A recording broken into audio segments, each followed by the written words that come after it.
Welcome to Lifelens TV, I'm Jennifer Harrison, and tonight we revisit one of Kenya's most notorious scandals and dive into shocking new revelations. Do you remember Joshua Waiganjo, a man who, for over a decade, lived as one of the country's most audacious imposters, posing as a top police officer? Well, he's back in the headlines, and this time it's about much more than just impersonation. Stick with me as we unravel his new connection, one that ties him to none other than Deputy President Rigathi Gachagua, with billions of shillings at stake. This is a story of deception, power, and wealth accumulation that could shake Kenya's political landscape. Let's dive right in. Let's take a trip down memory lane back to 2013. Kenya was rocked by the scandal of a man who had managed to impersonate a high-ranking police officer for years. That man was Joshua Waiganjo. In one of the most embarrassing cases for our police service, Waiganjo attended security meetings, made critical decisions, and even commanded real police officers. Yet he wasn't officially in the force. It was a scandal that raised deep concerns about the integrity and functioning of the police, and Waiganjo became a household name for all the wrong reasons. Joshua Waiganjo alifika kizimbani bila kuonyesha wasiwasi wowote, akifahamu fika makosa anayotuhumiwa nayo. Inadaiwa kuwa katika tarehe tofauti mwaka jana alijifanya mkuu wa polisi na hata kukagua gwaride ya kufuzu kwa maafisa wa polisi. Aidha, inasemekana kuwa aliwakamata wafanyikazi wa hoteli moja huko Nakuru huku akijifanya afisa wa polisi. Mashtaka ambayo Waiganjo aliyakanusha na kuachiliwa kwa dhamana ya shilingi milioni 1. Kesi yake itasikizwa tarehe 18 hadi 21 mwezi Novemba mwaka huu. Uchunguzi wa polisi ulibaini kuwa aliyekuwa afisa mkuu wa polisi Bonde la Ufa John Mbijiwe alimpa Waiganjo gari la polisi na kumruhusu kuabiri ndege ya polisi katika mkutano wa usalama wa Baragoi. After battling charges of impersonation in court for over a decade, Waiganjo was finally acquitted just earlier this year. You would think that after such a public fall from grace, Waiganjo would quietly fade into the background. But no, his name has resurfaced. And this time it's attached to something far bigger than just an impersonation scandal. It's tied to the highest levels of power in Kenya's government and an alleged 5.2 billion shilling wealth accumulation scheme. Now, here's where things take a dramatic turn. In a revelation that has sent shockwaves through political circles, Waiganjo has revealed his links to a company co-owned by none other than Deputy President Rigathi Gachagua's wife and son, a company that is now at the centre of a parliamentary impeachment motion. Let me break it down for you. Waiganjo claims that he is the majority shareholder of a company called Morani Manufacturers Limited. Now, this is where it gets even more interesting. According to Waiganjo, he founded Morani Manufacturers in 2021 and then sold 200 shares each to Dorcas Wanjiku Rigathi, the Deputy President's wife, and their son, Keith Ikinu Rigathi. All this, Waiganjo insists, happened before Gachagua became Deputy President in September 2022.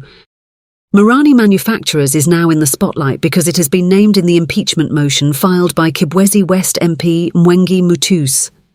The allegation? That the company is part of a massive wealth accumulation scheme, where Gachagua allegedly used proxies to amass an eye-watering 5.2 billion shillings. Waiganjo is fighting back. He has filed documents in court and in the National Assembly seeking to clear his and his company's name. In these filings, Waiganjo admits that yes, Morani Manufacturers Limited was named correctly in the National Assembly documents, but he flatly denies any involvement in this alleged wealth accumulation scheme. In fact, Waiganjo insists that since its registration in October 2021, the company has conducted only one transaction. According to his affidavit, the only business they've done was selling 70 kilograms of pig feed. Yes, you heard that right, at a cost of 132,000 shillings. And get this, the company's bank account reportedly only holds 2,442 shillings. Waiganjo is adamant that Morani Manufacturers has had no dealings even remotely close to the 5.2 billion shilling allegations. In his words, I know nothing about the 5.2 billion associated with Morani Manufacturers Limited. But why is this company even part of an impeachment motion in the first place? According to MP Mwengi Mutusi's impeachment filing, Morani Manufacturers is listed as proxy number 16, one of the many companies allegedly used by Gachagua to launder money, conceal the proceeds of crime, and engage in influence peddling. Waiganjo's lawyers, Sam Nyaberi, Danstan Omari, and Shadrach Wamboy, are now working overtime to have Morani Manufacturers removed from the impeachment proceedings. They argue that the company has been included irregularly and that neither Waiganjo nor the Gachagua family should be implicated in this political saga.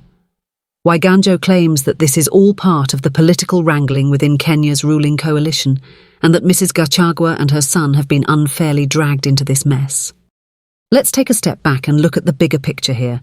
This is about more than just a company or a few individuals. This is a story about power, wealth and influence at the highest levels of Kenyan politics. Deputy President Rigathi Gachagua is no stranger to controversy, having been linked to various corruption allegations in the past. But this latest revelation, the connection between a former police imposter and his family's company being named in a 5.2 billion shilling wealth accumulation scheme, raises serious questions about how deep the rot goes. Waiganjo's involvement complicates the narrative further. After all, this is a man who once tricked an entire police force into believing he was one of them. What does it say about the state of our institutions that Waiganjo is now connected to the Deputy President's family and is fighting to clear his name in yet another high-stakes scandal? So, what happens next? Will Waiganjo manage to distance himself from these explosive allegations, or will this scandal continue to grow, potentially threatening the Deputy President himself? One thing is clear: the more we dig into this case, the more questions arise, and the more Kenya's political elite find themselves entangled in webs of corruption, influence, and scandal. At Lifelens TV, we'll be following every twist and turn of this story, so stay tuned as we continue to shine a light on the truth. I'm Jennifer Harrison, and as always, it's been a pleasure diving deep into Kenya's most controversial stories with you. Until next time. With the Clerk of the National Assembly on the 27th September 2024 and contains 11 grounds for impeachment. Mr. Speaker, in compliance with the law, as stated earlier, the grounds are concise, precise, are particularized in the motion, and this is a motion, and are supported by cogent, convincing, persuasive, evidentiary material in the nature of documents, affidavits, and electronic evidence.